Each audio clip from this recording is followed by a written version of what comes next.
पवित्र शास्त्राचे वाचन करण्यापूर्वीची प्रार्थना. हे देवा, तुझा शब्द वाचत असताना मला तुझी ओळख होऊ दे. तुझे प्रेम व तुझे स्मरण रोजच्या जीवनात होण्यासाठी तू मला मदत कर. तुझा पवित्र शब्द माझ्या जीवनासाठी कशा प्रकारे मी लागू करावा याची मला समज दे. हे पवित्र आत्म्या, माझ्यातील अज्ञान दूर कर. माझ्या कुटुंबात आणि या जगात हा पवित्र शब्द वाचत असताना तुझ्याविषयी व इतरांविषयी माझ्या हृदयात प्रेम प्रज्वलित कर. आमेन. शनिवार, तारीख 27 जून. पहिले वाचन विलाप गीत, अध्याय 2, ओवी 2, 10 ते 14, 18 ते 19. प्रभूने याकोबाची सर्व वस्तीस्थाने गिळून टाकली आहेत, गेई केली नाही. त्याने आपल्या क्रोधाने यहुदाच्या कन्येचे दुर्ग मोडून टाकले आहेत. त्याने ते धुळीस मिळवले आहेत. त्याने राज्य आणि त्यातले सरदार यांस स्पष्ट केले आहे. सियोन कन्येचे वडीलजन जमिनीवर बसले आहेत, ते स्तब्ध आहेत. त्यांनी आपल्या डोळ्यांवर धूळ उडवली आहे. त्यांनी गुणपाटाची वस्त्रे परिधान केली आहेत. यरूशलेमाच्या कुमारी आपली डोकी भूमीपर्यंत लववीत आहेत. माझे डोळे अश्रूने जर्जर होत आहेत. माझ्या आतड्यांना पीळ पडत आहेत.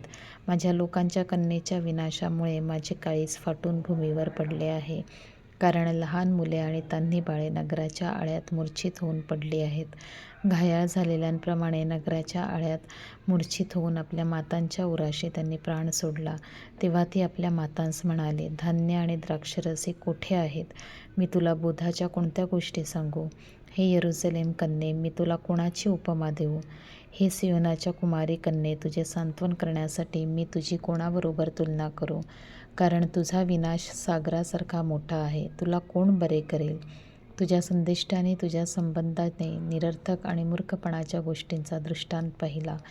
तुझा बंदिवास उलटण्यासाठी तुझे दुष्कर्मे प्रगट करायचे ते त्यांनी केले नाही, तर त्यांनी तुझ्या संबंधाने निरर्थक आणि तुला हद्दपार करण्याजोगे दृष्टांत पाहिले. हे सियोन कन्ये, प्रभूसमोर मोठ्याने विलाप कर. रात्रंदिवस जलप्रवाहाप्रमाणे अश्रू ढाळ. ते खळू देऊ नकोस. तुझ्या डोळ्यांच्या बाहुलीला विसावा देऊ नकोस. उठ, रात्रीच्या प्रहरारंभी विलाप कर. प्रभूसमोर आपले मनोगत पाण्यासारखे होत. तुझी बालके हर एक गल्लीच्या चव्हाट्यावर भुकेने व्याकुळ झाली आहेत. त्यांच्या प्राणसंरक्षणासाठी त्याच्याकडे हात पसर. हा प्रभूचा शब्द. देवाला धन्यवाद. प्रतिसाद स्तोत्र. हे परमेश्वरा, आपल्या गरीब सेवकांना कधीही विसरू नकोस. वर्तमान मत्ते अध्याय 8, ओवी 5 ते 17. मग येशू कफर्नहुमास आल्यावर एक शताधिपती त्याच्याकडे आला आणि त्याला विनंती करून म्हणाला, प्रभुजी, माझा चाकर पक्षघाताने अतिशय पीडित होऊन घरात पडला आहे. येशू त्याला म्हणाला, मी येऊन त्याला बरे करीन. तेव्हा शताधिपतीने उत्तर दिले की, प्रभुजी, आपण माझ्या छपराखाली यावे अशी माझी योग्यता नाही, पण शब्द मात्र बोला, म्हणजे माझा चाकर बरा होईल. कारण मीही ताबेदार मनुष्य आहे आणि माझ्या हाताखाली शिपाई असून मी एकाला जा म्हटले की तो जातो, दुसऱ्याला ये म्हटले की तो येतो आणि माझ्या दासाला अमुक कर म्हटले की तो ते करतो.